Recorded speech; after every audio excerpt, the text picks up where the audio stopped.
Salmo 9, un justo vindicado.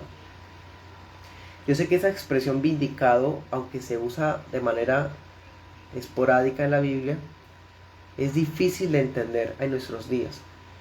Vindicar es como cuando Dios lucha a nuestro favor, defiende nuestro derecho, nuestra justicia, cuando parecíamos ser humillados y pisoteados o puestos en descrédito. Somos vindicados en nuestro buen nombre por la gracia de Dios. Esa es la idea de lo que significa vindicado. Vamos a estar viendo que hay un justo en ese salmo que ha sido vindicado muchas veces y ahora está pidiendo ser vindicado una vez más.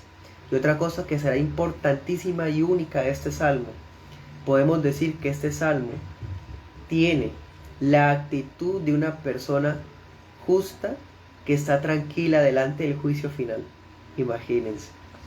Este salmo de alabanza fue escrito por David y fue entregado a un músico, al músico principal, para que en el tabernáculo se rindiera culto a través de cantar esta canción.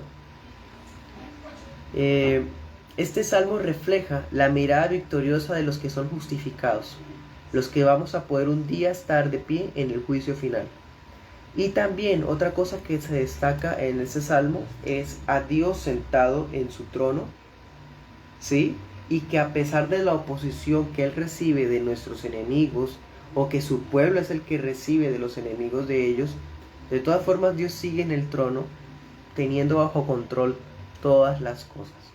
Bien, vamos a mirar este salmo en dos puntos. En el primer punto vamos a mirar acción de gracias por la defensa del Señor, desde el 1 hasta el 12. Acción de gracias por la defensa del Señor. Y en un segundo punto vamos a mirar una petición contra los enemigos, versículos 13 al 20. Bueno, comencemos. Primer punto.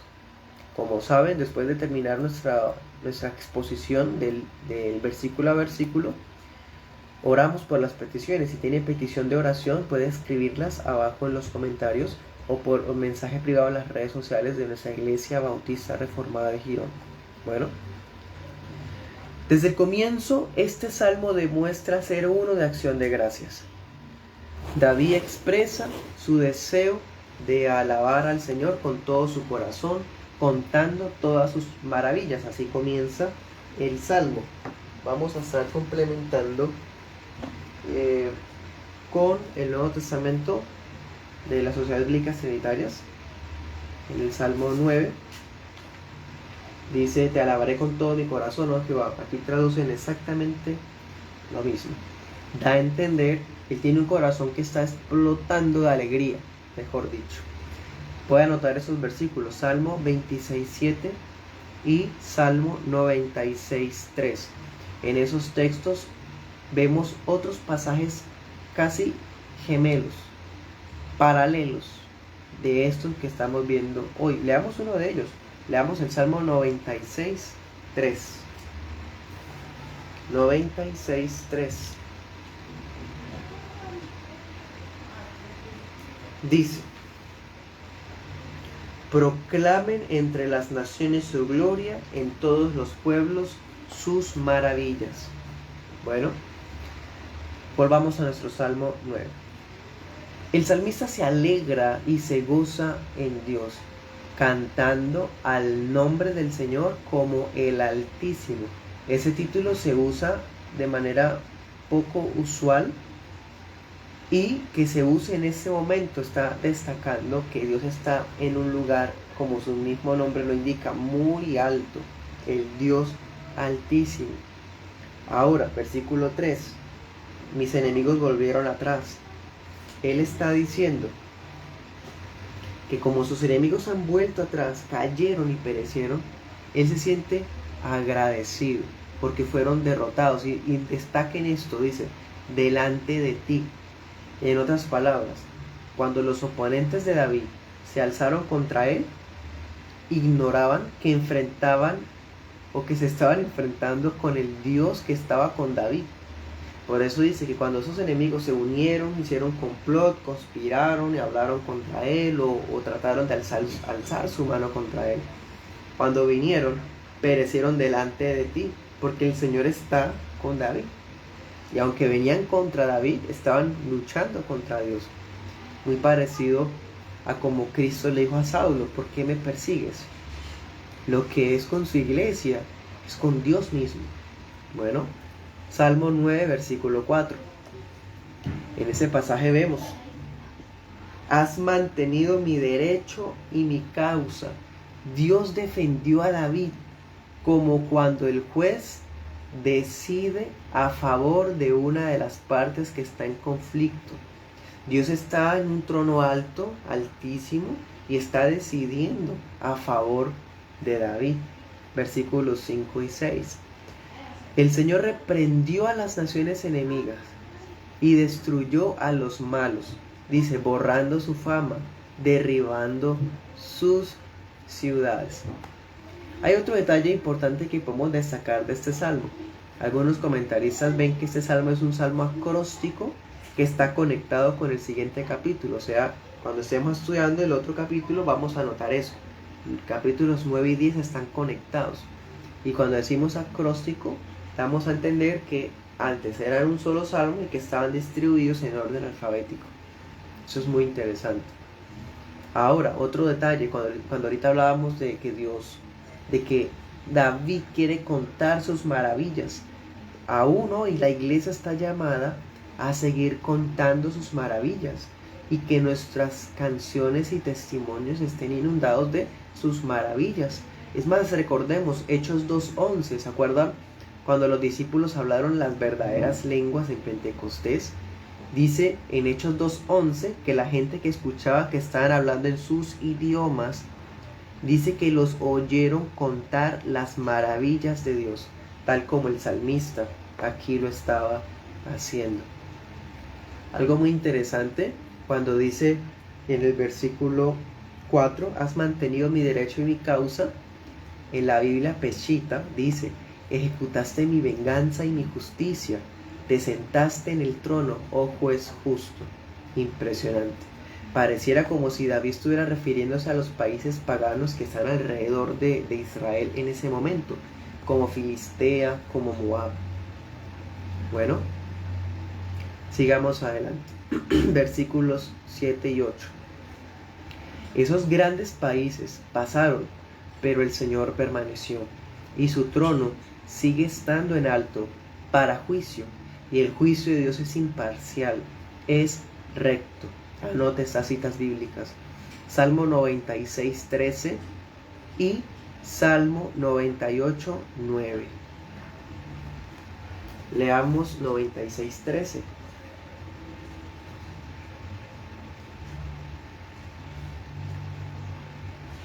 Dice, delante de Jehová porque vino a juzgar la tierra, juzgará al mundo con justicia y a los pueblos con su fidelidad. Detrás de este salmo hay un Dios que interviene en los sucesos de la historia de los pueblos. Este Dios está detrás de cada suceso de la historia y coloca su interés especial en los que son sus hijos. Y cuando esos hijos son pisoteados por el abuso de los impíos, viene Dios a la escena y los coloca en alto. Él es un Dios que sigue entronizado, aunque hayan naciones rebeldes, aunque hayan pueblos inquietos, esas cosas serán olvidadas para siempre, pero Dios es eterno. Bueno, Salmo 9:9. Por eso es que Yahvé es refugio de los pobres, es refugio de los angustiados. Y les confieso que este versículo 10 para mí es algo maravilloso. Son palabras que llegan muy a mi interior cuando dice, en ti confiarán los que conocen tu nombre, por cuanto tú, oh Jehová, no desamparaste a los que te buscaron. Hermosísima reflexión, inspirada por el Espíritu Santo.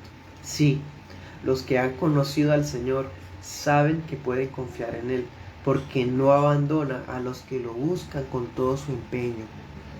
Los que tienen fe salvadora, versículo 11, pueden cantar, pueden publicar las obras del plan de redención, de su plan bueno.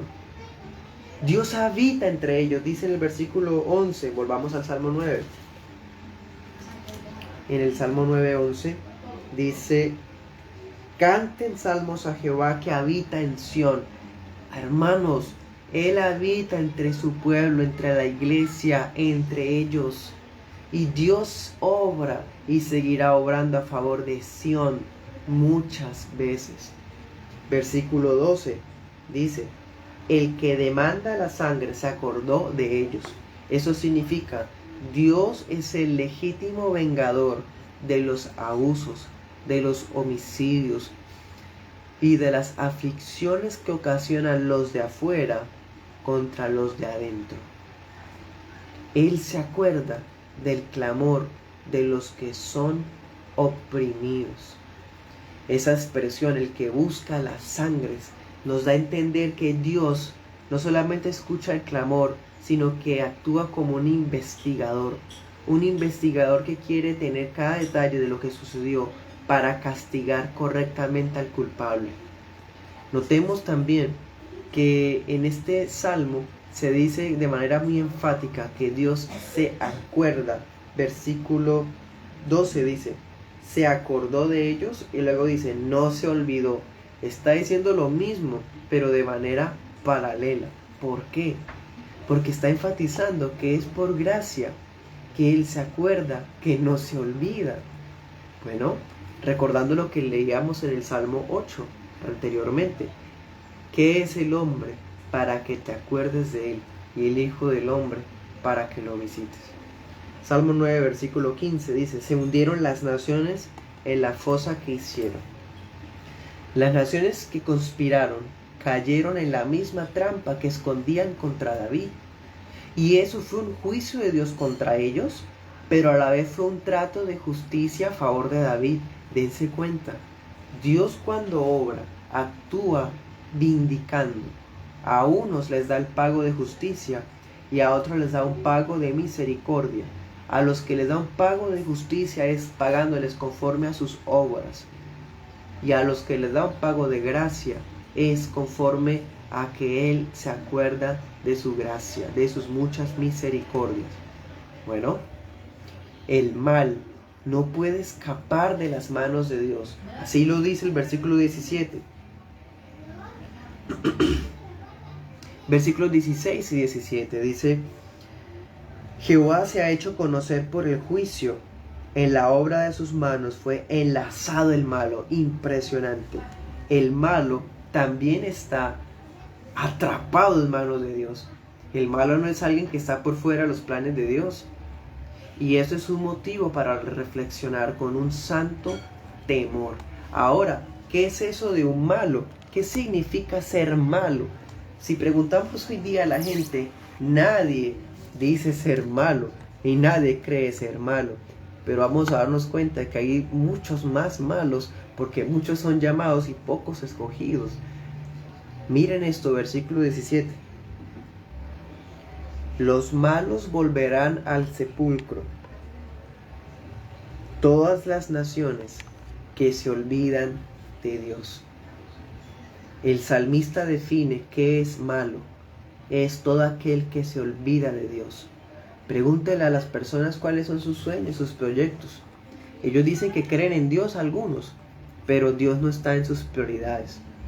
No está en su necesidad, en su corazón, obedecer los mandatos de Dios, congregarse siendo parte viva de una iglesia sana.